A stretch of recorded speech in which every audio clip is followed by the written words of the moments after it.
Hello, my name is Rich Howard, owner of Architectural Builder Supply, and this video is to bring you a closer look at the Norfield. This is their part number MFG50. This is a tool that you use to drill the rod extension, the manual lever rod extension flush bolt in wood doors. I have been using this tool, not this exact tool, but the MFG50 for sure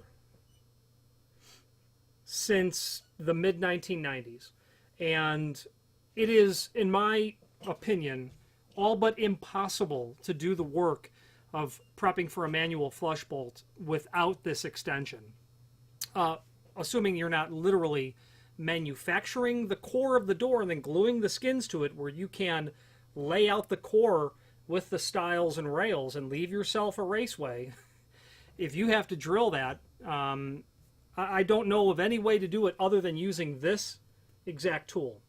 Norfield is a company that's been in business, as far as my exposure goes, since the early 90s, and I don't know their history, but I know that some of their tools, a couple of them, I rely on and have relied on for many, many years, without exception, when I use their tools. They make many things that don't dovetail into what I work on when it comes to wood door or metal door preparations, but they're hand tools, especially the MFG50, the extension flush bolt fixture, is a tool that is irreplaceable. If you have to do any of these, you'll want to purchase this tool from us to be able to do this type of work. How it works is quite simply this. You apply this to the door in this fashion, okay? And there is a manufacturer's video down below. And you take these clamps, I'll put it this way. The door is sitting like this, okay? So if this was the door, it would be clamped on like this. You get this chalked into the edge of the door, up against this shoulder here. You clamp it down and you adjust the clamps if you need to. These rubber pads, after doing it hundreds of times, they will fatigue and flatten out. So you will probably need to adjust those a little bit, because this needs to be secure on the door, not overly tight. And you'll be able to tell when you're pushing the clamp down. If it's just too tight, you'll know, and you'll back off and adjust it. But once this is clamped down to the door and it squares off, there's no thinking, no measuring, no real chance for mistake, and you are allotted this small amount of area right here, which is really crucial. You're then going to bring your 1/2-inch drill bit, and I don't know the length of this. It might be, an overall length might be about 20-inch, but we'll measure it. 18 1/4 is the overall length of the drill bit for wood. 1/2-inch shank, spiral cutters on the outside. You're going to get this in your 1/2-inch. I use a, I've got a big 1/2-inch drill that I've used because it has a lot of, torque and amperage, by Milwaukee, and get that chucked into the bit, variable speed naturally. And once this is clamped onto the door, you just carefully introduce the bit connected to your drill right into the bushing, and you're off to the races. Okay?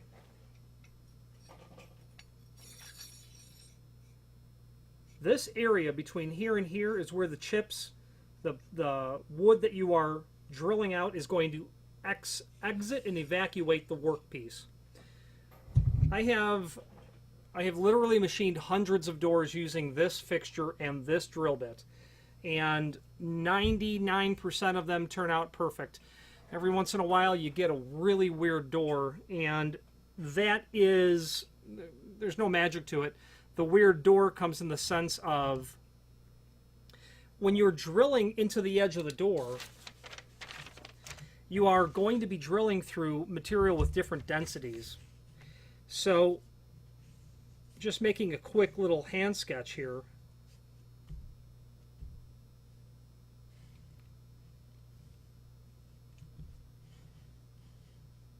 Different densities of wood are naturally difficult to drill through.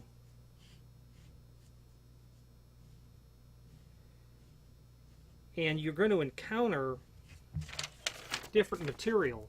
So if I'm looking at the top of the door, down at the stile, and then I've got the top rail, or the bottom of the door for this matter, okay, you're going to be drilling that hole possibly where I've drawn the circle, maybe where I've reworked the circle, maybe down a little bit further. It all depends on the stile width. How thick are those stiles? And that really makes a big difference. Every once in a while, or there'll be a void, even worse. You've got a 3/4 inch stile, and then there's a small void like you'd have in an economy grade wood door with a floating core, where it's not a bonded core construction. So as you're bringing the drill bit into the workpiece, what is it doing? It's seeking the less dense material. And every once in a while, you'll have a drill bit that will just do this on you, and it's not the fixture's fault because you've got a lot of drill bit that's sticking into the door, and it could literally just be trying to hit the top of the stile, but it's hitting all the hollow area below it. Or even worse, if you're not careful or if you're inexperienced, that drill bit will come up and breach out of the stile itself. You're going to have those doors, and it's not, like I said, it's not the fault of the tool. It's really a fault. Attribute that to the door construction. If you're going to be doing these doors in your shop, you're going to want to make sure that the construction is adequate. Otherwise, it will literally be a nightmare. Having said that, the key to drilling this correctly, assuming that you've got good material to go through, is, and as is mentioned in the installation instructions, which they state, obtaining a true and straight hole requires some operator technique. It does. Experience, technique, care and concern, and being mindful of what you're doing. The drill bit will be encountering a wide variety of materials which can deflect the drill direction. The following are techniques that have proven to give the best results. Keep the bit sharp. Absolutely. I'd even consider having 2 of these so that one goes to the sharpening service and you always have one. Don't force the bit. Let it cut so it can maintain the proper direction. That's step 2 of 3. Literally, let the business end of the bit do the work, a small amount. And you'll feel it as you're cutting the chips away, drilling through the door. Evacuate. Only let the drill bit. If you force and push this faster than its cutting speed is going to allow it to evacuate material, it will not drill straight. Guaranteed. Step 3, clear the bits frequently. Absolutely. This is a spiral bit. They're going to come out, but they're going to clog more than they're going to come out. Make some drill, make some progress, a small amount, exit. Exit. And you'll find in certain areas, if you have a very low or certain doors, if you have a very low density wood, you'll be able to easily move through the door with only making, 5 or 6 or 7 trips back and forth. And by the time you've gotten through that material, you're in really good shape. But you do occasionally have those problem areas where you've got the construction of the doors giving you fits. Okay, if you're doing some stile and rail material, it's going to be solid material. It won't be all the same species of lumber, but it will be solid, and your deflection, the tendency for the bit to move or to breach, is going to be significantly mitigated from the operator technique. Let the bit, like in all things, let the bit do the work. If you're drilling through metal, don't go faster than it can safely and carefully evacuate the material without destroying the tooling of what you're using. This unit is designed to drill a 1/2 inch diameter hole up to 16 inch long in a door. You're going to have the fixture to do a 12 inch. If you're doing a Rockwood 555, a Hager 282, an Ives FB 458, a DCI, forgive me, 780, a Burns flush bolt, Trimco flush bolts, 3915 maybe, I forget the numbers. A variety of imports, doesn't matter. 12-inch, it'll happen from the bottom of the door or from the top down. This will squeeze a little bit longer out of you, but getting to 16-inch, according to the installation instructions, which it can if you drill as deep as you can, remove the fixture, then reinsert, then work the rest of the hole. We would routinely drill 24-inch holes. If you ever get into that, you're going to want to find this exact construction of auger style bit and have a 1/2-inch 30-inch on hand, something nice and long. And you'll use that bit if you're ever doing raceways from the back of a hinge to a mortise cavity or to a 161 prep or for an exit device. You'll use that long bit. They're unusual to come across, but it won't go to waste, especially if you expect to be doing 8-foot tall doors. I've never had to replace anything on here. Never at all, once. The pads do fatigue, and it wasn't, my last tool, it didn't cause me to have to replace it. Overall length, about 9-inch. Overall width, about 3-inch. And by the way, this weighs about 6.1 pounds, at least it does with this drill bit. 2.5-inch. Then that bushing for that 1/2-inch is going to project out about 1 3/4 inches. Okay. The installation instructions are included. There are the only parts that are really something that you're going to run into that you will need, obviously, is going to be the replacement bit.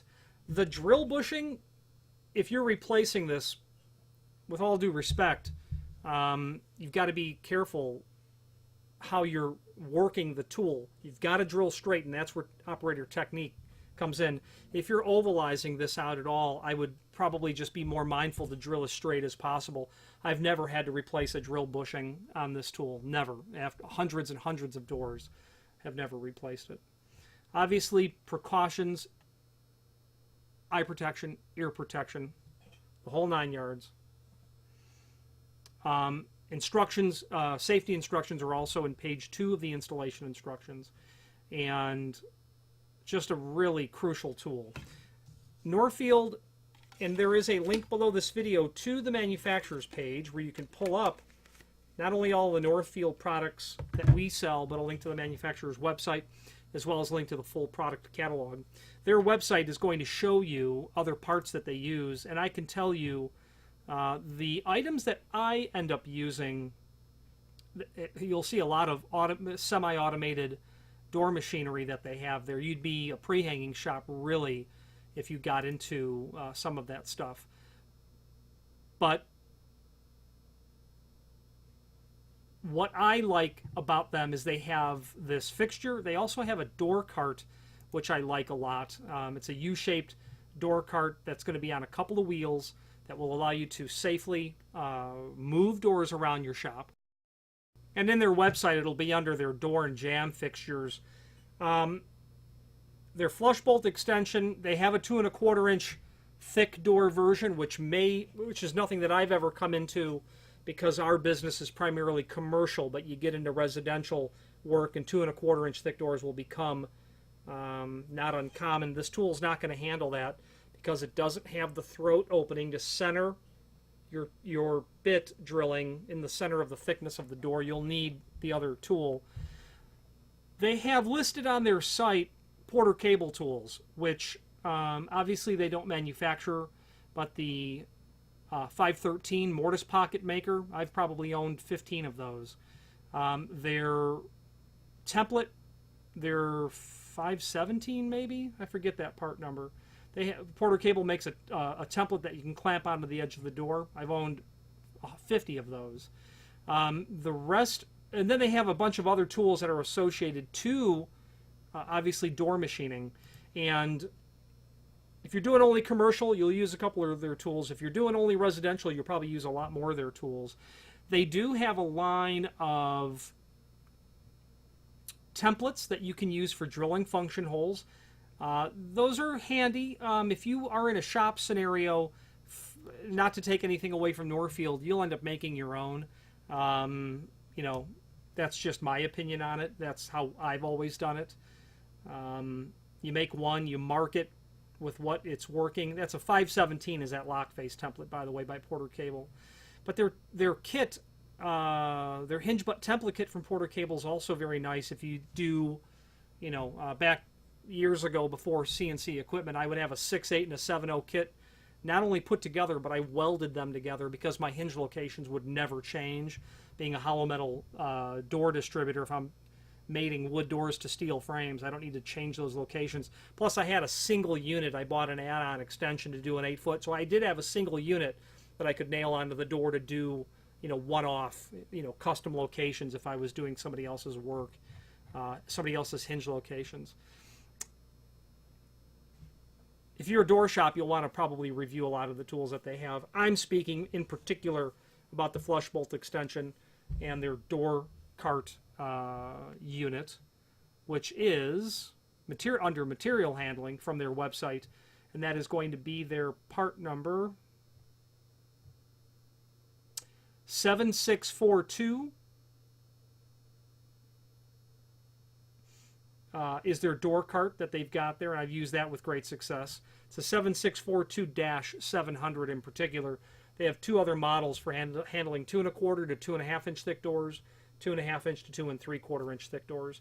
They do have a real cool machine that if I've gotten into it a little bit. If you're laying up material and you need to be able to get it all into a rack, and you don't want to use a bunch of bar clamps to put it all together, they have a rotating rack that if you were to build up stiles and you're building your own wood doors, and you want to quickly and easily clamp up 10 sets of stiles, glue them together, they've got a nice tilting clamp table that's there.